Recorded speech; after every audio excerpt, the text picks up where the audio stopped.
everyone, it is the Loki Monster here, and in today's update, we have the Lunar New Year. It is the year of the tiger, and I just got photobombed by a Guardian's big metal butt. Talk about buns of steel. Quit staring at my ass, Loki. Busted.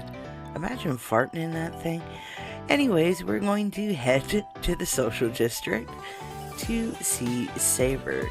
So I wanted to quickly mention that the Tiger Pet is this month's reward for buying any DC package. You will get him for free, and the Tiger Travel Form is available for free for all Guardians. Well, not completely free. It will cost you 50 Guardian tokens. So we're going to go up here and we're going to talk to Saber at her stand.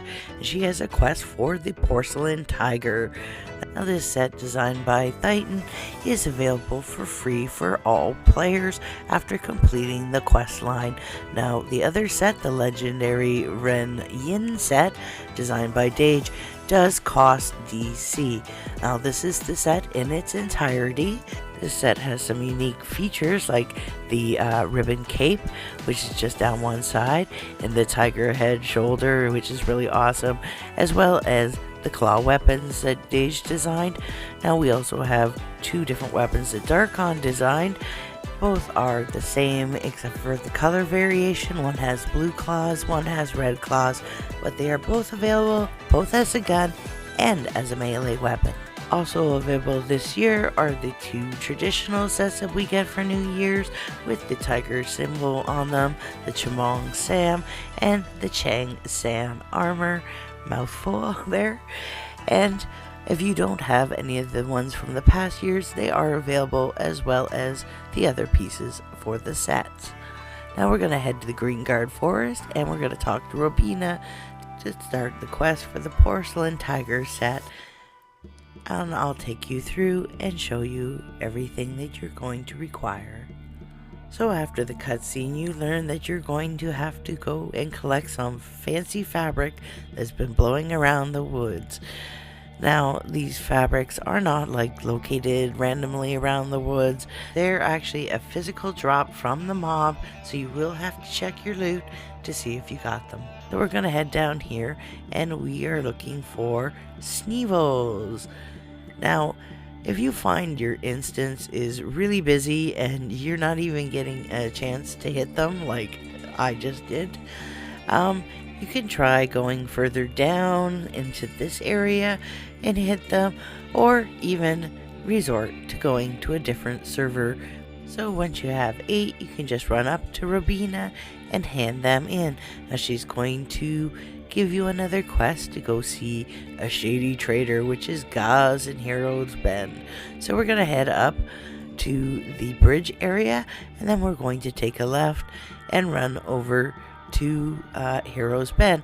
Now unfortunately there's no shortcut to get to Heroes Bend, no way to get to it on the travel menus, so you're going to have to hoof it from either Green Guard or Battlon. Now once you get here, just talk to Gaz and he will give you your next quest, which is for Soggy Blue Leather. Now this soggy leather is dropped from the flying blue eyes. Now you will see them scattered around here. Now I did try the big eyesore boss in the center island here, and he didn't seem to drop any of the leathers, so I wouldn't bother with him. Now when you're going around the circle, you're going to find that they're few and far between, and it's not 100% drop. What you want to do is make sure that you also kill all the Zards you see, because these can respawn as flying blue eyes. Now once you have all of the 8 you need, you can just hand them in to Gaz, who will tell you he has seen the merchant you are looking for going from Green Guard to Hardwood. So our next location we're heading to is Hardwood Forest, and we're gonna go see Auden there. Now Auden is another trader like Gaz, and she's just located up here by the Whitaker's Forest Dungeon, if we can get her to turn around and pay any attention to me. So it turns out that Auden is the merchant that was working for Saber, and when her cart went kablooey, it all spilled out all over the place and she's gone and lost track of it somewhere around the carnivalings. So we're going to head over there and hunt down the porcelain. Now you can actually shortcut to this area by traveling to the Dead Fool's Labyrinth and then exiting. Now you can kill either the small carnivalings or you can attack the larger ones, which takes a little bit more of an effort, and it really wasn't worth the extra effort because the drop rate seemed lower on the larger carnivores. So I'm going to zip back and we're going to see Auden and hand that in for the next quest, which is to retrieve 10 missing gold nuggets. Now she thinks an animal creature is taken off with them. So I went looking at the animals and none of the arrows seemed to point towards any of the different kinds of animals. So I figured it had to be the voidlings. So I headed over towards the camp. Now, you could have taken a shortcut through Livingstone Caverns to get here, but hindsight's 2020, so you could take that shortcut. And there's also some in the field over by the Guardian Tower entrance. Now, I'm going to hop back to Hardwood Forest. I'm going to take the shortcut this way around this time. And I'm back to see Auden.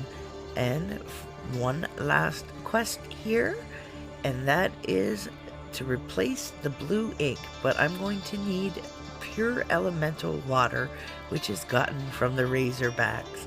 So we're just going to head down to the little lake pond here with the waterfall. Now we're going to have to kill at least 5 of the Razorbacks. Now I seem to get a 100% drop rate for these elemental waters. Oh, please do ignore the quest on top. That's completely a different quest. And you do have to actually pick up the elemental waters. They don't just count by shooting them.